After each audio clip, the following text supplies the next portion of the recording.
आपने क्या करना है, यहाँ पे नॉर्मल रिटर्न पे क्लिक करना है, इसको सिलेक्ट करें और कंटिन्यू करें। तो आपके सामने ये एक पेज आएगा। इसको कुछ नहीं करना, आपने यहाँ से इंग्लिश करें, इसको ओके करें, यस करें, यहाँ पे भी यस करना है आपने और इसको कंटिन्यू करना है और इसको थोड़ा सा नीचे लेके आए और यहाँ पे यस करें और इसको एक्सेप्ट एंड कंटिन्यू करें जी। अब ये आपके सामने फॉर्म आ जाएगा, ठीक है।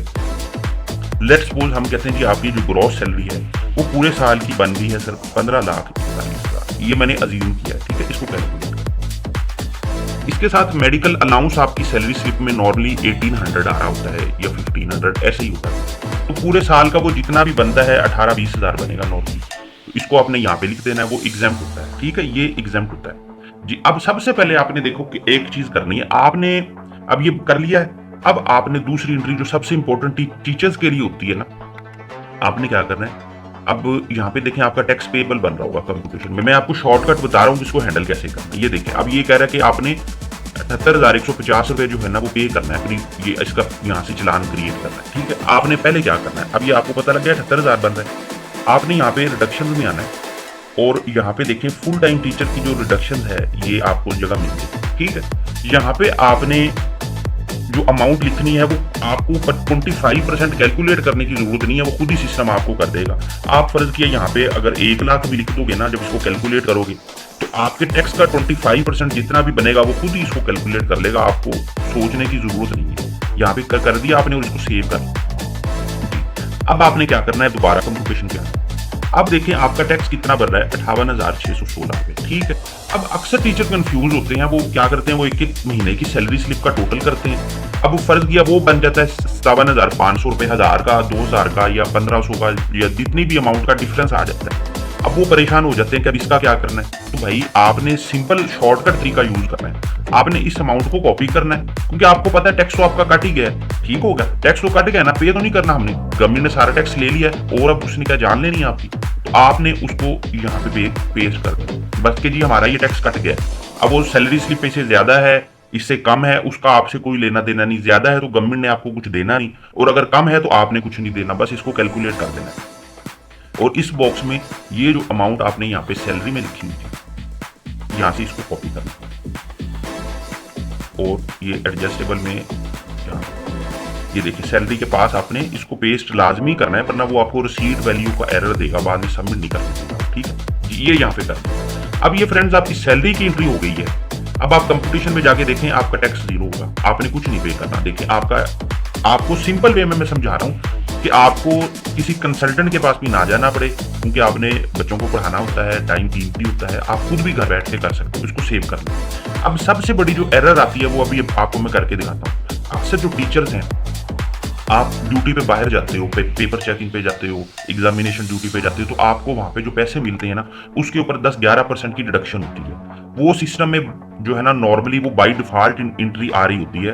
FBR वहाँ पे ना वो सिस्टम में खुद ही एंट्री कर देता है कि जी आपको ये इसके अगेंस्ट आ रही है अमाउंट, वो इसके अगेंस्ट आए या इस इधर किसी दूसरे सेक्शन के अगेंस्ट आए। मैं अभी आपको बताता हूँ, फर्ज दिया हमें 58,000 अमाउंट पेपर चेकिंग की वो है ना मिली।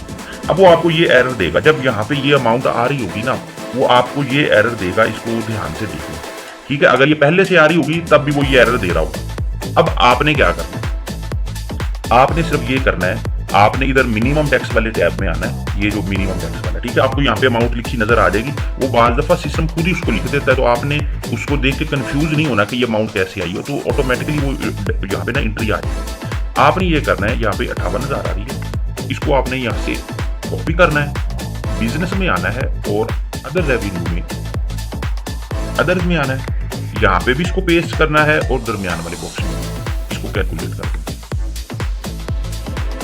अब ये एरर नहीं आएगा, ठीक है। अब कंप्यूटेशन में देखें कोई टैक्स पेएबल तो नहीं बन गया,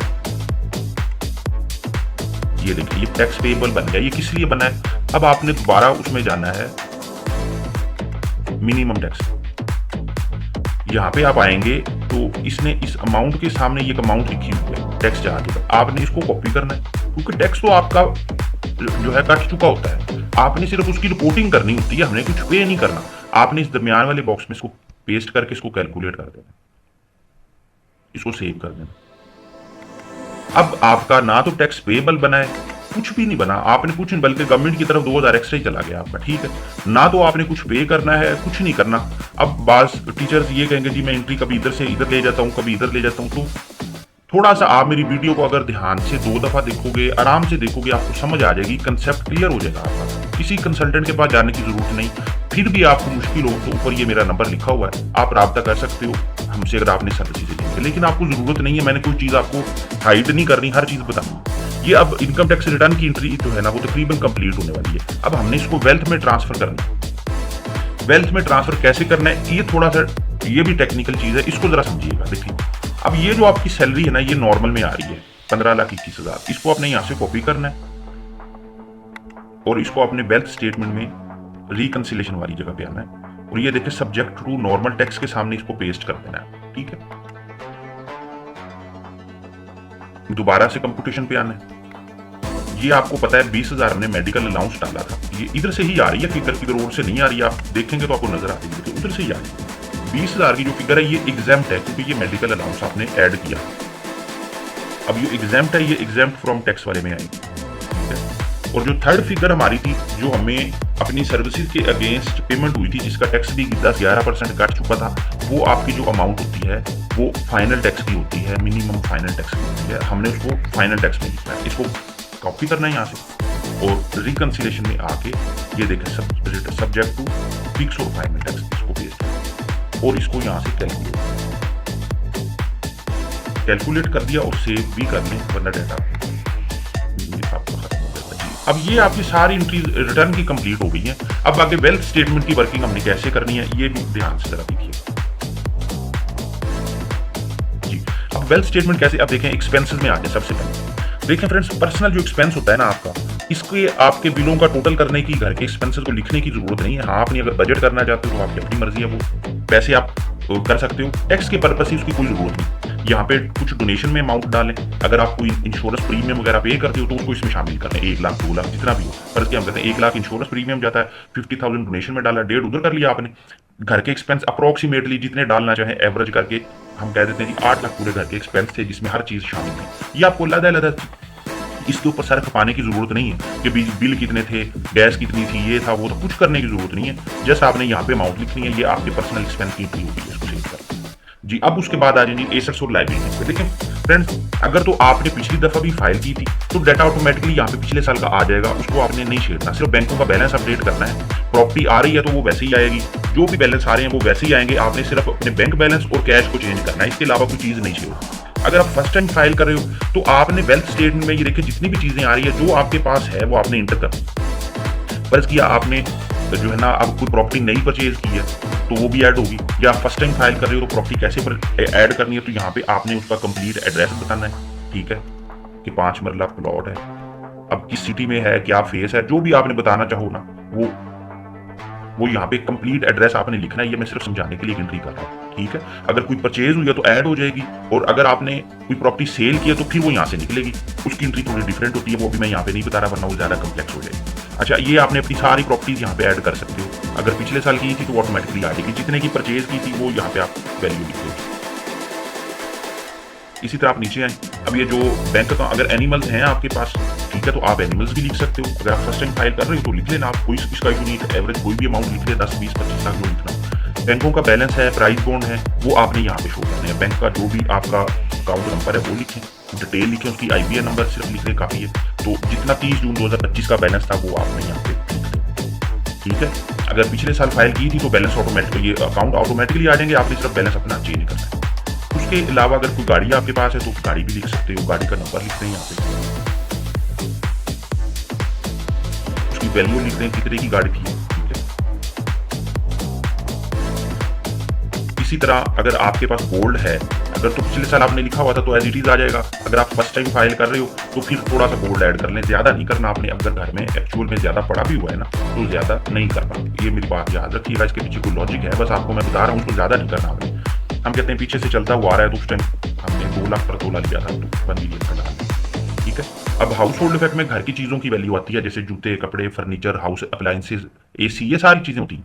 इसकी कोई भी एक वैल्यू आप डाल सकते हो। फर्ज ये हम कहते हैं कि हमारे घर की चीज़ों की वैल्यू ये है, किसी ने आके आपके भाई घर की चीज़ों की वैल्यू देखनी नहीं, ना कि कोई इतना फारग है, तो सिर्फ ये एक फॉर्मेलिटी होती है, आप पूरी करें, लेकिन ये काम आएगी बाद में। अगर पिछले साल आपने डाली थी तो फिर उसको थोड़ा सा अगर इंक्रीज करने का दिल करता है तो कर लें, वरना पड़ी रहे। पर्सनल आइटम में आपके लैपटॉप, मोबाइल फोन, ये चीज़ें आती हैं, इनकी वैल्यू यहाँ पे रखें। अच्छा, अब ये जो आ जाती है कैश, ये सबसे इंपॉर्टेंट फिगर होती है, ये बैलेंसिंग फिगर भी हमारी होती है, इसको सेव करें। देखें, अगर तो आप पहली दफा फाइल कर रहे हो तो फिर कैश की अमाउंट अभी लिख लें। और कैसे लिखनी, अगर तो बिल्कुल भी कैश नहीं है आपके पास, आप कहते हो यार मेरे पास कुछ भी कैश नहीं है, मैं बड़ा दरवेश आदमी हूं, तो फिर भी आपने कोई 3-4 लाख अमाउंट लिख लेनी। और अगर आप के पास कैश घर में पड़ा हुआ है, आपको पता है मैंने लोगों से पैसे लेने हैं, मैंने भाई को दिए हुए, मैंने कोई कमेटी डाली हुई है, आपको पता है कि 5-7 लाख मेरे पास हैं, तो उसको बढ़ा के कम से कम 12-13 लाख कर ले, मतलब कि 4-5 लाख आपने एक्स्ट्रा ही रखना है, कम नहीं करना। मैं कहता हूँ जी हमारे पास कैश है 12,45,000, इसको कैलकुलेट कर, ठीक है। ये पहली दफा अगर करें तो कैश को बीच में फौरन डाल लें, मैं बताता हूँ, बाकी आपको बता दूँ। जब फर्स्ट टाइम आप फाइल करोगे, फर्स्ट टाइम, तो ये आपकी अनरिकंसाइल अमाउंट पॉजिटिव में ऐसे ही आएगी, इसको ऐसे ही आना चाहिए, पॉजिटिव में आना चाहिए इसको, ठीक हो। अब आपने क्या करना है, आपने कुछ नहीं करना है, इसको सिर्फ कॉपी करना है और यहाँ पे इसको पेस्ट करना है, तो इसको कैलकुलेट करना है, ये 0 हो जाएगी, ठीक है, ये 0 हो जाएगी। फिर आप इसको जो है ना वो सबमिशन की तरफ जा सकते हो। अभी अब सबमिट नहीं कर रहे, अभी मैं आपको समझा रहा हूँ, अभी इसमें एक और एरर आएगी, वो मैं आपको बताऊंगा उसका क्या करना। अच्छा, अगर आप पहली दफा फाइल नहीं कर रहे हो ना, अभी आप पिछले साल भी आपने फाइल की थी, तो फिर आप ये करें, एक दफा कैश को 0 रखें, एक दफा कैश को बिल्कुल नहीं छेड़ना, आपने कैश को खाली कर दें, पहले का जो पड़ा हुआ है उसको भी डिलीट कर दें। जब सारी वर्किंग कर लें, फिर आप इसमें आए, यहाँ पे आपकी ये अमाउंट नेगेटिव में आनी चाहिए। अगर पिछले साल फाइल की थी तो यहाँ पे अमाउंट नेगेटिव में आएगी, अगर पिछले साल फाइल नहीं की थी, पहली दफा फाइलिंग है, तो फिर यहाँ पे अमाउंट पॉजिटिव में आएगी। पॉजिटिव का मैंने आपको बता दिया कि वो आपने यहाँ पे लेके आनी है, और नेगेटिव अगर अमाउंट आएगी यहाँ पे, तो इसको यहाँ से कॉपी करना है आपने, और जब आप इसको लेके जाके कैश में पेस्ट करोगे तो ये आपकी अनरिकंसाइल 0 हो जाएगी। अगर आप कैश में नहीं बढ़ाना चाहते तो आप इतनी अमाउंट से अपना एक्सपेंस बढ़ाओगे, पर्सनल एक्सपेंस, तब भी ये 0 हो जाएगी। इसको सेव करो। अभी ये सबमिट नहीं करेगा, अभी आपको एरर देगा, मैं आपको बताता हूँ। ये देखिए, मैं इसको सबमिट कर रहा हूँ।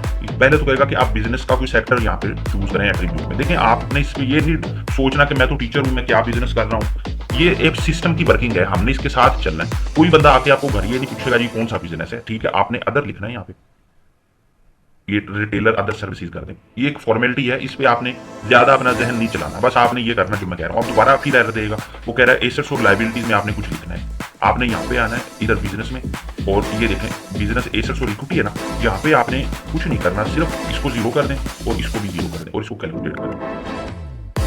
उम्मीद है आपको समझ आ रही होगी। मैं बड़े ध्यान से आपकी वीडियो बना रहा हूँ ताकि आपको प्रॉब्लम ना हो और आप खुद कर सको। जो पैसे आपने कंसल्टेंट को देने हैं वो आपके पास, इसको सेव कर लिया। अब मैं इसको जब सबमिट करूंगा तो ये मुझसे पिन मांगेगा और सबमिट कर देगा। ये देखिए, अब पिन पे आ गया, इसका मतलब अब कोई एरर नहीं है, कुछ मसला नहीं है, मैं पिन दे के सबमिट करूंगा।